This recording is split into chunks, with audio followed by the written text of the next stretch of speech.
So I have to ask you about a story that you told me on the very first day Oh my that I God. met you. Oh my God. Which story? Which The one? story on the way from the airport to my home where you told me about when you were arrested in Oman. Yes. I need you to tell the story for us, please.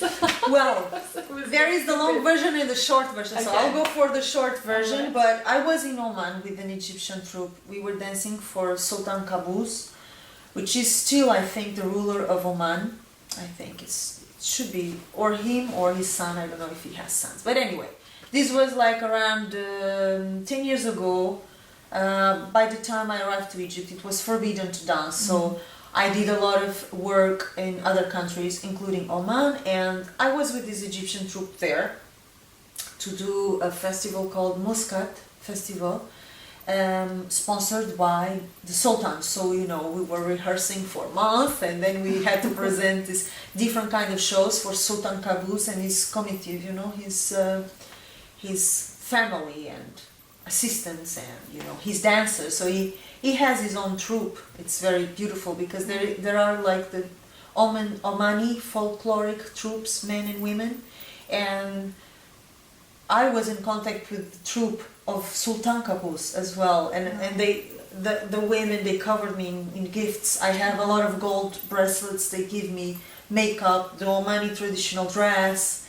Yeah, very very beautiful experience. But But dot dot dot. But one time I was with one of my colleagues from the troupe. We were in the street, you know, just sightseeing. We went to a market, and we went out the market. We were walking by the sea in the Corniche, in the marginal of Oman, and a taxi driver passed to harass us. So he was calling us inside of a taxi and harassing us. And eventually, after trying to ignore him for a while, I made him shut up. So I made him shut, which I thought was quite fair and not enough. Not enough, you know, because I'd had the same situations in Egypt before and after, and I put myself in fights because of this. Because at a certain point, it really wears you out, you know, the amount of sexual harassment in the streets. And the message that is saying you're not supposed to be in public. You're not, as a woman, you're not supposed to circulate in public. You're not allowed. You're invading male space. So you're going to pay for it. We're going to make you pay for it. This is not something I accept mildly. I don't like this idea.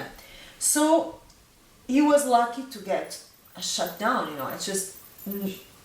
And I forgot about the subject, and we went into lunch. Normally we went to an Indian restaurant for lunch, and when we were finishing, the manager of the restaurant came and he warned me the police was waiting for me at the door of the restaurant. And I thought that was awkward, and I was sure he got the wrong person, because I didn't find any reason why the police would be waiting for me. So, you know, I dismissed it. I said, you know, I think you're making a mistake, but thanks for the warning, whatever. So once we finished, we went out and there were 2 police cars really waiting for me. So they took me and my friend. I asked them what was this about, out of curiosity, because I was really curious, like, what is the problem? My friend was starting to get hysterical, of course, because it's not very pleasant. You know, you're in a foreign country, Arabic country, you're taken by the police in the middle of the street, you know, you're taken in for no reason, and they refuse to tell you why until you reach the police station. So I reached the police station. There was like an officer. We were taken to an office, and we were sitting, you know. The officer asked me, do you know why you're here? I have no idea. I'm very curious. Why did you bring me here, you know? And he pointed a man sitting in a corner, and he told me, you know this gentleman? And I looked at him and I didn't recognize him. I don't know. He told me, okay, look closely. You met him this afternoon when you were leaving the market. So he gave me a certain location, and me and my friend, you know, we were like, remember this man? You know, I don't remember this man. We were, not me, not her, we were not in it anymore, you know, because after him, many other cars arrest us. So it was not even a novelty, unfortunately, you know. If he had been the only one, Yes. we would probably have registered it. But in our memory, there was like a blurred vision of many, you know, a lot of talking from men and cars stopping. So it was quite confusing. It took me a while to recognize the taxi driver to whom I had made, you know, the shh. So once I did, oh my God, yeah, I recognized, you know, this is the creep, you know, that was arresting us. So I started making things worse, which was I started calling him names, you know, very naturally, and I was complaining to the officer, you know, officer, this man was arresting us, you know. He was following us in the car, and I told him to shut up, of course, but he was very lucky because I could have beaten, you know, I could have slapped him in the face, and I could have called him names. I was like burying my own grave. Yes. And, you know, he made me stop and say, you cannot lack respect to a man in public. You disrespected this Omani man in public. You cannot do that. You will go in jail for this. We'll take you in for this. He made a report on you. And, you know, you go, what? He made a report on me? I should have made a report on you because he was arresting me and following us in the car.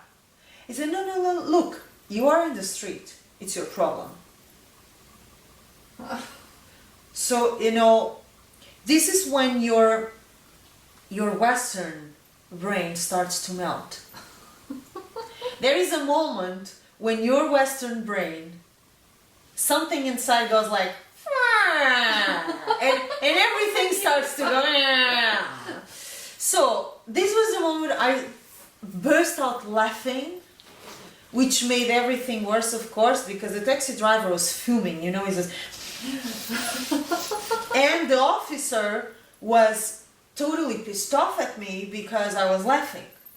Aside from disrespecting the man in public and presuming to be the one who makes the law, because I was telling him, no, I should make the report on him. He should go in jail because he arrested me. And you go, no, by law, you are going in. Because you are not allowed to disrespect a man in public. It's so bad. So, I mean, to make things short, you know, what happens is that they did take me in. They allowed me the privilege to ask for forgiveness so that he would cancel the report. He would retreat his complaint. I refused to apologize, which I think is predictable. And in the end, somebody, I don't know, paid him something or convinced him to take away the complaint because, you know, later in the night, my manager, the Egyptian manager, showed up. So they took me away, they released me. Until today, I don't know exactly how they convinced the man to take the complaint away. Wow. Maybe they paid him, I'm not sure. But I know this happened. And from this point on, I was, you know, a kind of a black sheep. Within the Egyptian troupe, because the dancers thought all sorts of weird stories. Why she was in jail, she was caught doing what in the street, you know.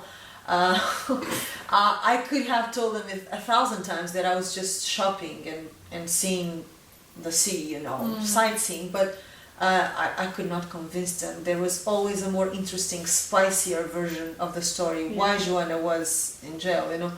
And I think it was at a point amusing, you know, because I was sure something was going to happen. I was curious to see where this is going to go, you know, because eventually my embassy would be involved, I guess. I don't know, I'm not sure, but I guess the next step would be to call the embassy, perhaps. And I would have liked to see, in a way, you know, part of me would have been curious to see what would happen next if the man had not taken the complaint away. But he did take it, so it remained a kind of funny episode. It could have been worse than that. And of course I didn't stop shooing men in the street and doing more than that, you know. Yeah. So I guess, you know, a lot of living in Middle Eastern countries has a lot to do with building your character. I mentioned that before, and it has a lot to do also with you realizing that there are many value systems, not yours. And there are things that you think are universal values, universal beliefs. They are not. Yes. And you think that you were born in countries, you know, that were not very modern. Wow. When you compare them, you know, with countries like this, you feel the privilege that it is, you know, to be born in South Africa or in Portugal or in France or in England. It's really a privilege. We've come a long way in terms of legal rights. Absolutely. And the way women are treated, you know. We're not perfect. I mean, we also have a path to walk, or a path to build, not walk.